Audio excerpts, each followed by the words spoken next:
Hello' everyone, আমাৰ botany যাত্ৰা আৰম্ভ। ৰাতিপুৱা বাবাই আৰু জান আহিছিলে আমাক থ'বলৈ।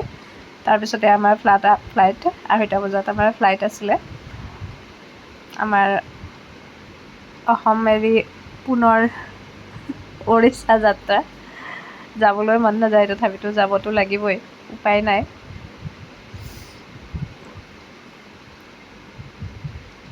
অলপ আমি আমাৰ পূৰা যাত্ৰাৰ অলপ শ্বট দেখুৱাইছোঁ। বহুতখিনি ঘৰৰ পৰা অহাটো দেখুৱাবলৈ নহ'লে, মনো নাযায়।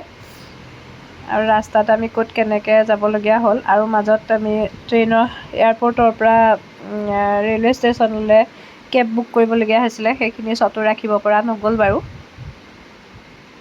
তো কালিৰ পৰহিৰ 2টা ভিডিঅ' আছিলে।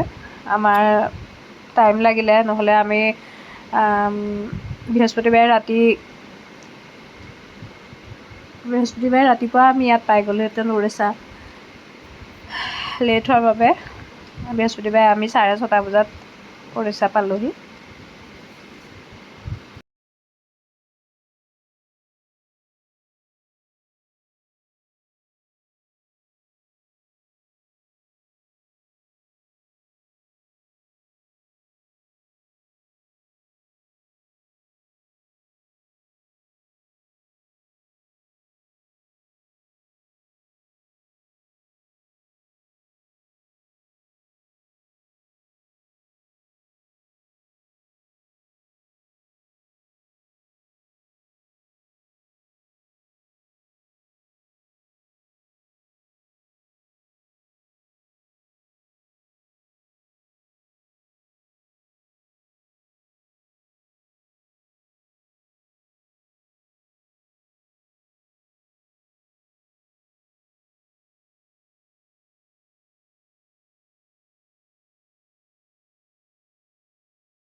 চেন্ট্ৰাগাছী ৰেলৱে ষ্টেচনৰ পৰা আমাৰ জাৰ্ণি পুনৰ আৰম্ভ।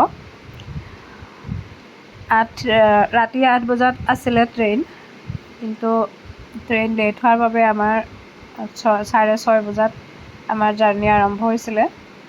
বহুত কষ্ট পালোঁ। ৰাতি আকৌ আমাৰ হোটেলৰ ৰুম বুক কৰিবলগীয়া হ'ল। যথেষ্ট গৰম, তথাপিতো উপায়তো নাই, ৰাতিটো আৰাম কৰিবই লাগিব। আমাৰ 2:30 বজাত ফ্লাইট আছিলে। ফ্লাইটেৰে আহি আমি 8টা বজাত ৰিটাৰ্ণ হোৱাৰ কথা আছিলে, কিন্তু 8টাত ট্ৰেইন লেট হোৱাৰ কাৰণে আমাৰ ৰুম বুক কৰি তাতে থাকিবলগীয়া হ'ল। এয়া হৈছে ট্ৰেইনৰ মিল আহি গ'ল। ল'ৰা বাপেক দুয়ো মিলি খোৱাত ব্যস্ত, আৰু মা ভিডিঅ' বনোৱাত ব্যস্ত শুই। থাৰ্ড AC হমছফৰ এক্সপ্ৰেছ, য'ত ছেকেণ্ড AC বা অন্য সুবিধা নাই। থাৰ্ড AC আহিবলগীয়া হ'ল। শুই আহি কঁকাল বিষ হৈ গ'ল। ইফালে ইণ্ডিয়ান ৰেলৱে আমাৰ অৱস্থা বেয়া কৰি দিলেগৈ। 12 ঘণ্টা ট্ৰেইন লেট। আমি পাই গ'লোহি ঝাৰচুগুড়া ষ্টেচন। ইয়াতে আমাৰ ট্ৰেইন জাৰ্ণি খতম। ইয়াৰ পাছত আমি এয়া কাৰ আমাৰ আহি পাই গ'লহি। আজিলৈ ইমানেই, ধন্যবাদ।